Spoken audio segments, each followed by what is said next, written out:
జై గురుదేవ్. ఓం శ్రీ సాయిరామ్.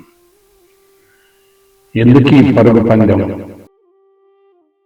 అనంత ప్రేమ స్వరూపులారా, మనిషి ఉదయం నిద్రలేచినప్పటి నుండి తిరిగి మరలా సాయంత్రం నిద్రకు ఉపక్రమించేంత వరకు పరుగు పందెం కొనసాగిస్తున్నాడు. మానసిక ఒత్తిడితో పనిచేయడానికి, ప్రశాంతంగా జీవించడానికి మధ్య ఎంతో వ్యత్యాసం ఉంటుంది.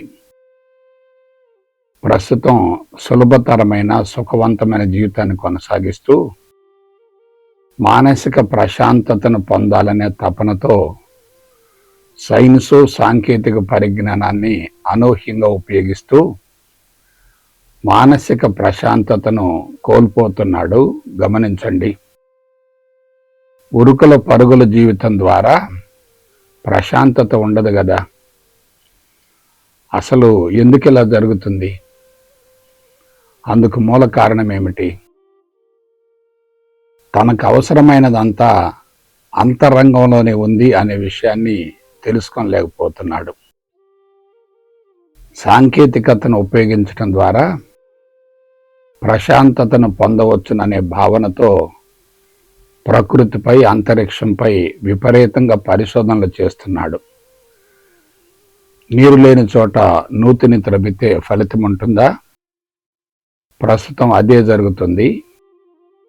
మానసిక ఒత్తిడి నుండి బయటపడటం కోసం చేసే ప్రయత్నాలన్నీ పూర్తిగా నీరుగారిపోతున్నాయి. మనిషి పూర్తిగా వైఫల్యం చెందాడు. ఇక దాని నుండి బయటపడే అవకాశమే లేదు. అవసరమైనది లభించనప్పుడు, ప్రమాదకరమైనది లభించినప్పుడు మనిషి అంతరంగం అయోమయంగా, గందరగోళంగా ఉంటుంది కదా. ప్రస్తుతం మానవ జాతిలో అదే జరుగుతుంది.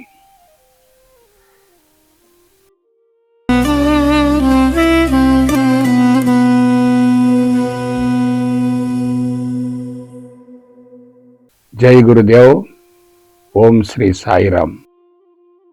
భగవంతుడు కూడా బంధమే.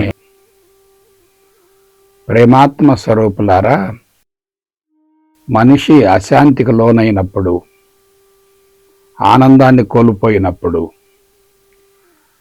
దానిని పొందడం కోసం చేసిన లోతైన అన్వేషణే ఆధ్యాత్మిక మార్గం. ఆ మార్గంలో కీలకమైన అంశం భగవంతుడు. అయితే భగవంతుడు వ్యక్తియా, శక్తియా, వస్తువా, లేక పదార్థమా? ఇంతకు భగవంతుడెవరు? అందరూ భగవంతుని వ్యక్తిగా భావించి మాయలో పడుతున్నారు. ఒకవైపు భౌతికవాదులు భగవంతుని ఉనికిని విస్మరించి మత్తులో జీవిస్తుంటే, సమస్యల సుడిగుండం నుంచి బయటపడటం కోసం మరికొందరు భగవంతుని కోసం బయట అన్వేషణ చేస్తూ తీవ్రంగా నష్టపోతున్నారు. ఎందువలన? భగవంతుడు అసలు వ్యక్తి కాదు కదా, శక్తి కూడా కాదు కదా. కొందరు భగవంతుడిని వ్యక్తిగా భావిస్తున్నారు, మరికొందరు శక్తిగా భావిస్తున్నారు. రెండూ వాస్తవం కాదు. అందుకే బయట భగవంతుడిని వెతికే వారంతా తీవ్రమైన అసంతృప్తికి లోనవుతున్నారు. అంటే రెండు మార్గాల వారు కూడా తీవ్రంగా నష్టపోతున్నారు కదా. బయట భగవంతుని మాయలో పడి అంతరంగమందలి భగవంతుడిని విస్మరించడం అంత అజ్ఞానం మరొకటి ఏముంటుంది? కొందరు భగవంతుడు నిరాకారమని, దానిని అందుకోవటం కోసం కఠోర సాధనలు చేస్తుంటే, మరికొందరు భగవంతుడిని వ్యక్తిగా భావించి బంధాలను పెంచుకుంటున్నారు.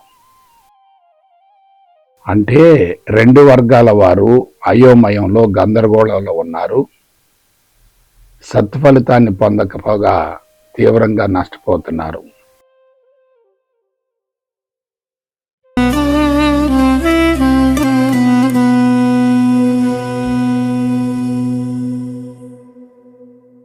జై గురుదేవ్.